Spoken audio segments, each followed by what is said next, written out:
Salut à tous, j'espère que vous passez un excellent moment sur notre chaîne On Air Media. On parle toujours d'actualité sur notre chaîne et vous le savez, le sport nous intéresse particulièrement, notamment le football au Cameroun.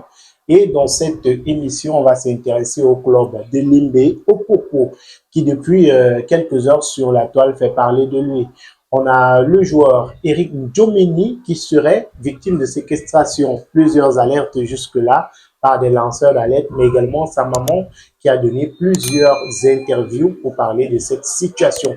Et nous en parlons avec Yannick Reno. Bonsoir Yannick Reno. Bonsoir mon cher Magique et bonsoir également à tous les abonnés, bonsoir à tous les amateurs de football, aussi aux supporters, aux vaillants supporters de Victoria United, au Popo, il faut le dire. C'est des vaillants supporters quand vous les voyez débarquer dans un stade pour justement des rencontres de Victoria United. C'est des supporters qui ne tarissent jamais d'énergie pour encourager leur club, même dans les pires moments. Donc j'imagine dans quel état d'esprit ils peuvent se sentir actuellement que leur club semble éclaboussé par cette histoire dont vous allez certainement nous donner quelques, je vais dire, relances. Et Valentin Cohen est aujourd'hui accusé de séquestration. D'après les informations à notre disposition, les avocats du jeune Eric Djomeni auraient déposé une plainte. Dernier Renault, le contexte, on parle d'une accusation de match truqué par le gardien de football, ce qui l'aurait conduit dans la situation qu'on a aujourd'hui. Il faut dire que pour revenir sur la chronologie des faits, que nous avons découvert nous aussi, nous avons appris à travers les réseaux sociaux, à travers les lanceurs d'alerte qui étaient nombreux à faire, je veux dire, des révélations, notamment Boris Bertol, notamment Paul Chouta, avec travers le TGV de l'info et pas mal d'autres lanceurs d'alerte et plateformes également, qui très tôt, en cette matinée de mardi, nous sommes le 25 février. 25 février. 25 février, voilà. Donc, on fait cette publication, notamment une courte vidéo, pas très nette, il faut le dire, où on entend une dame, une maman, qui se plaint un tout petit peu, qui crie, qui est en larmes, en sanglots, et qui visiblement réclame de voir son fils. Et on aperçoit aussi, c'est vrai que les images sont pas très nettes, on aperçoit un monsieur qui est assis, et qui, d'après certaines descriptions, serait le président de Victoria United, Valentin Quine, alias Bob Didi. Et puis, il y a des hommes de main, il y a des hommes de main qui sont là dans les parages. Et d'après des récits du sénateur d'alerte, la scène se déroulerait justement dans la propriété du président Valentin Quine. La maman, d'après certaines révélations, aurait voulu rencontrer son fils dans cette propriété-là. Elle serait arrivée par inadvertance, elle aurait faufilé et puis elle aurait même rencontré son fils et qui lui aurait dit des choses, justement, dans le sens de sa séquestration. Bon, alors, pour revenir justement sur les raisons, justement, il se raconte que ce serait à cause des paris sportifs, des matchs truqués, entre guillemets. Le président du club aurait formulé des accusations à l'endroit de son gardien de but, parce qu'il faut dire que il s'agit là du gardien de but de l'équipe, justement. Il est âgé de 19 ans seulement, Eric Parfait Ndjomeni. On l'accuserait d'avoir vendu des matchs, d'avoir truqué des matchs et d'avoir justement fait des paris en ligne, sachant que voilà, il vendrait décider de l'issue d'un match, lui étant gardien de but. Justement. Mais toujours d'après les révélations de ces lanceurs d'alerte, le président aurait amené son poulain chez le procureur, voilà, qui aurait mené une enquête. Finalement, on se serait rendu compte qu'il n'était pas impliqué dans ces choses pour lesquelles on l'accuse. Et toujours selon ces révélations, le président aurait décidé d'obtenir des aveux d'une autre façon. Donc, par la torture. Oui. Donc, et c'est donc l'objet, selon la raison pour laquelle on a pu entendre ces cris dans ces vidéos. Et ces cris-là de la maman qui, entre guillemets, serait venue parce qu'elle n'aurait pas eu la nouvelle de son fils depuis des jours.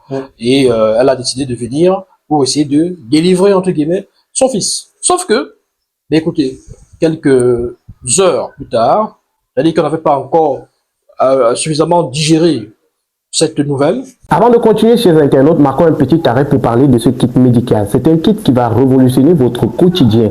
À travers ce kit médical, vous avez la possibilité de prendre vos différents paramètres de chez vous, dans votre chambre, dans votre salon, sans vous déplacer. Le kit est constitué d'une balance pour permettre de prendre votre poids. Vous avez un glucomètre qui permet de prendre votre taux de glycémie et un tensiomètre qui vous permet de prendre votre tension à la maison. Procurez-vous ce kit à 16 000 francs CFA seulement et ayez vos différents paramètres au bout du doigt. Le numéro de téléphone pour vous arracher ce kit médical est présent au bas du petit écran. Contactez dès maintenant. Il y a eu cette communication de Victoria United À travers leur page officielle. voilà justement, à travers un communiqué qui niait en bloc ces accusations formulées contre le président et contre le club. Donc, ils niaient tout en bloc, revenant sur le fait qu'ils ont une dimension même, on va dire, sociale, pédagogique, tout ça. Donc, ils ont des valeurs, qu'ils incarnent et que ces rumeurs-là qui circulent sur la toile ont pour but de ternir leur image et de jeter du discrédit sur le club et voilà, et ses valeurs. Donc, quand on a vu ça, on se dit, ok, c'est une communication comme beaucoup en font d'habitude. Mais sauf que, quelques heures après, on a vu une vidéo du jeune gardien en compagnie de ses coéquipiers, Nathan Douala, etc., etc. Capitaine Et même et d'autres joueurs. même un encadreur, du club, qui était en train de dire, bah, écoutez, tout va bien, dans le meilleur des mondes, tout est beau, tout est rose, la vie est belle ici, il n'y a pas de souci. Je m'entraîne avec les autres. Voilà. On a vu le gardien lui-même parler dans cette vidéo. Effectivement. Le capitaine prend la parole, après c'est au tour du gardien, et Nathan Douala qui est là. Et l'encadreur, je sais pas comment il s'appelle, l'encadreur qui était là et qui a même appelé le gardien et qui lui a dit que Johnny viens ici. Voilà. Et puis, on a eu l'impression que bon, ok, l'incident, ou alors la page serait tournée parce que c'est une fausse. Il n'y a rien eu. Oui, il n'y a rien eu. D'ailleurs, sur la toile, des lanceurs d'alerte ou alors d'autres pages ont commencé à publier des démentis et dire, voilà, le gardien là qui parle, il dit que tout va bien. Donc, Boris Bertol, Paul Schutter, etc., c'est des menteurs. Donc, ce qu'ils ont raconté là, c'est pour eux. Ils ont sûrement vu ça au Mali. Donc, c'était sûrement au Mali qu'ils ont vu ça. Ils ont dit que non, c'est, voilà. Sauf que, je ne sais pas si vous allez me lancer là-dessus, mais peut-être je peux anticiper. Sauf que, là, il y a quelques instants, on tombe encore sur des publications, sur des révélations et sur des vidéos qui font état de ce que, finalement, le gardien de but de Victoria United serait séquestré. Serait véritablement séquestré et qu'il aurait même porté plainte contre son président. Bon, là, je prends ça avec des pincettes. Vous avez vu la plainte là? Non, on n'a pas vu la plainte, mais des révélations. Des révélations qui suivent. On a vu l'interview de la maman de Njomeni, qui raconte un peu les faits. Elle dit depuis plusieurs jours, le téléphone de son fils a été cassé par le président de Victoria United. Là, c'est la version de la maman. Et qu'il a quand même pu l'appeler ce dimanche, cette semaine. C'était lundi. Nous sommes quand? Nous sommes lundi aujourd'hui. Nous sommes mardi. Nous sommes mardi, oui. Qu'il a pu l'appeler ce lundi et qu'ils ont discuté. Et en langue Banjoul, il a essayé de lui donner des indices. Voilà, pour lui il lui a dit en langue Gomala, parce que ouais, c'est la langue qui vient la langue des Banjouliens, c'est le Gomala, justement. Donc il a essayé de lui donner des indices, il lui a dit qu'il est maltraité, quoi, qu'il est torturé. On le fouette depuis. Donc elle est arrivée et c'est d'où la vidéo là. Mais Yanni Reno, on a quand même une chronologie qui est en train de se faire jusqu'à présent. Est-ce qu'on peut comprendre ces agissements du président d'un club de football, si c'est bien sûr avéré? Si c'est avéré, on est tombé sur des vidéos où le joueur fait des révélations, où il a passé des appels. On est tombé sur des conversations en fait du joueur. Oui, il prévoit même fuir. Dans tous les cas, son frère qui discute, la personne qui discute avec lui propose de fuir. Effectivement. Lorsqu'il ira à une séance d'entraînement. Et au moment où nous parlons, j'imagine qu'il a dû déjà peut-être mettre en application, ou alors il a été peut-être contraint par ceux qui le surveillent de se comporter autrement, parce que déjà quand des vidéos se retrouvent sur la toile, ça veut dire que même le président peut tomber dessus. Donc, nous sommes là dans le cas où, vous savez qu'on pense avec beaucoup de pincettes, mais on se base sur ces révélations-là. qui sont faites parce que voilà, bon, il y Notamment a sa maman. sa maman, Et on a une vidéo où il le dit. Voilà. Une vidéo, un appel vidéo qu'il passe avec quelqu'un. Voilà. L'appel a enregistré. Et il dit même dans la vidéo qu'il ne peut pas parler parce qu'il est suivi. Voilà, effectivement. Donc, c'est ça. Alors, vous me demandez comment comprendre les agissements de ce président au cas où je serais avéré. D'un président, d'une équipe qui Non. se veut professionnelle. Non, il faut savoir que l'impunité, le laxisme peuvent conduire à ce genre d'agissement.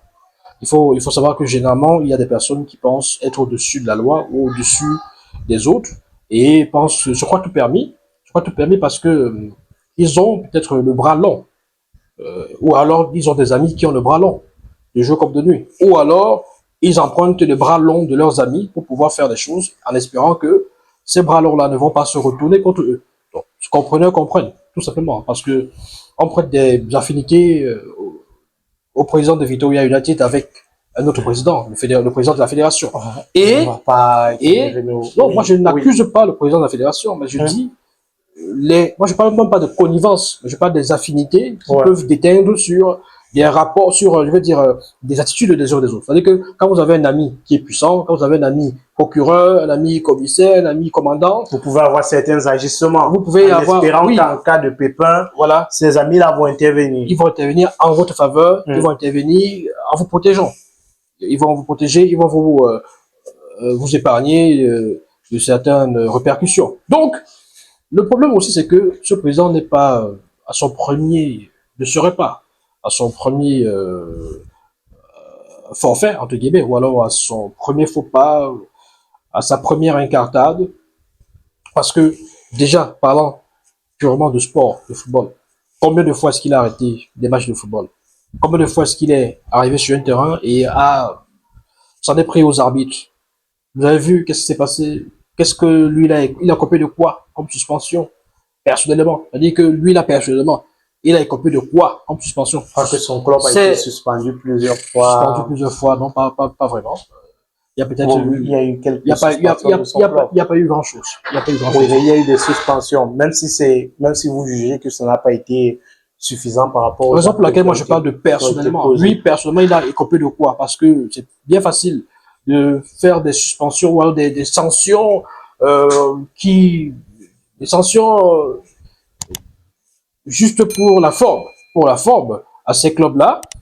Mais personnellement, si nous étions dans un pays beaucoup plus sérieux, vous auriez vu par exemple que un tel président serait interdit des stades, par exemple. Un tel président serait interdit, il aurait une sanction pécuniaire très lourde, une amende très lourde qui peut-être pourrait le dissuader de recommencer. Donc, en fait, le contexte pour essayer d'expliquer l'attitude de ce monsieur, c'est juste pour vous dire que non seulement c'est un monsieur qui a une certaine puissance financière, je ne saurais vous dire comment il s'est enrichi, mais il a cette puissance financière, il se présente comme un puissant homme d'affaires, puissant investisseur dans le milieu du football aussi. Il a annoncé un budget colossal pour son club en début de saison qui avoisinait le milliard de francs CFA. Donc, c'est ce type de personnes qui se croient tout permis, qui pensent que les joueurs, les footballeurs, peut-être lui appartiennent même, et que même leur vie lui appartient. Alors, je ne comprends pas cette façon de vivre là. Où est-ce que les joueurs sont logés? Ils sont logés où? Dans sa résidence ou bien? Je crois qu'il y a un immeuble qui a été présenté en début de saison et on nous disait que c'est là-bas que les joueurs allaient être logés. Comment les joueurs se retrouvent dans ce genre de situation alors? Où ils sont carrément privés de liberté? Mais Yannick Reno, est-ce qu'aujourd'hui on pourrait s'attendre, vous avez parlé de sanctions, à une sanction de la fédération à l'encontre de Valentin? Est-ce qu'on ne devrait pas, est-ce que la fédération ne devrait pas, je crois que c'est la bonne question, déjà faire une sortie très rapidement? C'est vrai que beaucoup de personnes vous parleront du SINAFOC. Le SINAFOC est le syndicat des footballeurs professionnels du Cameroun, qui devrait déjà se saisir de cette affaire pour défendre les intérêts du joueur, parce que actuellement, donc, il est pratiquement clair, ça semble beaucoup plus clair qu'il y a vraiment quelque chose, il y a anguille sous roche. Si le joueur en personne a commencé déjà à faire des révélations, ça et là, malgré la vidéo qui a circulé où il niait tout à blanc, maintenant qu'il fait des déclarations et que sa maman fait des vidéos pour dire qu'elle n'a rien à cacher, elle n'a pas intérêt à mentir. Donc, le SINAFOC devrait se saisir de l'affaire, peut-être mener une enquête, parce que son rôle c'est de défendre l'intérêt des joueurs et puis rendre public les faits pour sensibiliser l'opinion publique, pour informer aussi le grand public. Powerhold, toute la puissance de la pharmacopée africaine au service de votre santé. Avec Powerhold, dites désormais adieu à de nombreux problèmes de santé générale, des troubles de la sexualité, des problèmes d'infertilité et même des problèmes d'obésité. Powerhold, à travers ses 4 différents produits, a des solutions à tous vos problèmes. Avec Powerhold, luttez efficacement contre le mal de nerfs, mal de nez sciatique, paludisme, typhoïde, fièvre jaune, mal de rein, mal de dos, mal de genoux, hémorroïdes internes et externes. Avec Powerhold Plus, luttez contre les problèmes de conception, ménopause précoce, règles douloureuses, douleurs au bas-ventre, kystes, myome. Avec Powerhold Renfort, combattez efficacement la faiblesse sexuelle, les reprises lentes, l'érection molle, sperme de mauvaise qualité. Et avec Powerhold Action, adieu à l'hypertension artérielle, le diabète, l'obésité et le surpoids. Powerhold, c'est des produits à base de plantes naturelles et sans effet secondaire. Contact 689 88 23 02. Avec Powerhold, c'est la santé assurée. Maintenant, une fois, à mon avis, une fois que tout ça est posé sur la table, une fois que nous avons toutes les résolutions, je veux dire tous les détails de cette affaire, la FECAFOOT, logiquement, devrait essayer. C'est vrai que ça ne se passe pas dans un cadre, je veux dire, ce n'est pas dans un cadre sportif, mais ça concerne un sportif, ça concerne un footballeur. Il faudrait forcément administrer une sanction à ce président pour qu'il ne continue plus, qu'il ne récidive pas. Sinon, voilà, ce serait compliqué. Dans tous les cas, l'information, c'est que Eric Parfait Ndiomeni serait, on reste encore vraiment au conditionnel en attendant que qu'une enquête soit menée et que les résolutions soient prises et qu'elles soient publiées, qu'on ait les détails de cette enquête-là. Il serait en ce moment séquestré par son club Victoria United avec à sa tête Valentin Coin. Mais jusqu'aujourd'hui, on a beaucoup quand même qui disent que Victoria United, moi j'ai envie de comprendre comment on a pu en arriver là. Beaucoup de personnes pensent aujourd'hui que Victoria United fait partie des clubs qui, en termes de professionnalisme quand même, montrent plutôt un beau visage au Cameroun. Est-ce que cette affaire ne vient pas ternir l'image de ce club-là qui montre de belles choses depuis 2 ans quand même? Professionnalisme à la camerounaise. Qu'appelle-t-on professionnalisme en réalité? On voit une équipe qui a un fan club. On voit une équipe qui a des maillots qui sont véritablement vendus. On a une équipe qui a un siège. On a une équipe qui a un stade d'entraînement. On a une équipe qui a plus ou moins de bons salaires. On a l'impression que sur le plan administratif, certaines choses sont quand même faites par rapport à d'autres clubs, à beaucoup d'autres clubs au Cameroun. Oui, il y en a un président hyper actif, un président qui parfois se substitue aux entraîneurs sur le banc de touche, qui vient souvent coacher à la place des entraîneurs. Si ça c'est être professionnel, ça laisse à désirer. Un président qui s'en prend constamment aux arbitres, qui peut arrêter le ballon d'un match parce qu'il n'est pas d'accord avec des décisions des arbitres ou des issues de match. Maintenant, il y a sur la table cette affaire. Cette affaire, c'est compliqué. C'est compliqué. Ça veut dire que entre le président et les joueurs, on ne sait pas quel type de rapport existe finalement. Est-ce que c'est ce genre de rapport que vous verrez du côté du Real Madrid entre Kylian Mbappé et Florentino Pérez, par exemple? Kylian Mbappé séquestré par Florentino Pérez. Voilà, parce que il serait accusé d'avoir vendu un match, etc., etc. Est-ce que ça se passe comme ça? Non, pas forcément. Donc, est-ce que Florentino Pérez a forcément accès au local ou aux appartements de Kylian Mbappé? Est-ce qu'ils peuvent facilement pénétrer l'appartement et faire ce qu'il veut est-ce que vous pouvez entendre Pérez séquestrer Kylian Mbappé dans son appartement? Je comprends pas, il y a beaucoup de choses comme ça, il y a des questions qui me taraudent de l'esprit là, et je comprends pas comment est-ce qu'on peut en arriver là.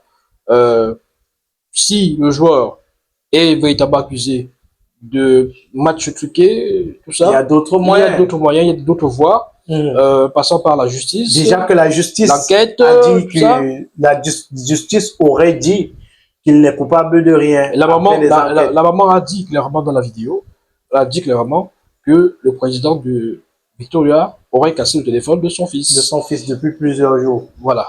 Dans tous les cas, c'est l'affaire qui entache encore un peu plus l'image du football camerounais ces dernières heures. On vous donne d'autres détails dans les prochaines heures. Merci à vous de nous suivre. Merci Annie Renaud. Merci mon cher Magique. Et merci à vous également.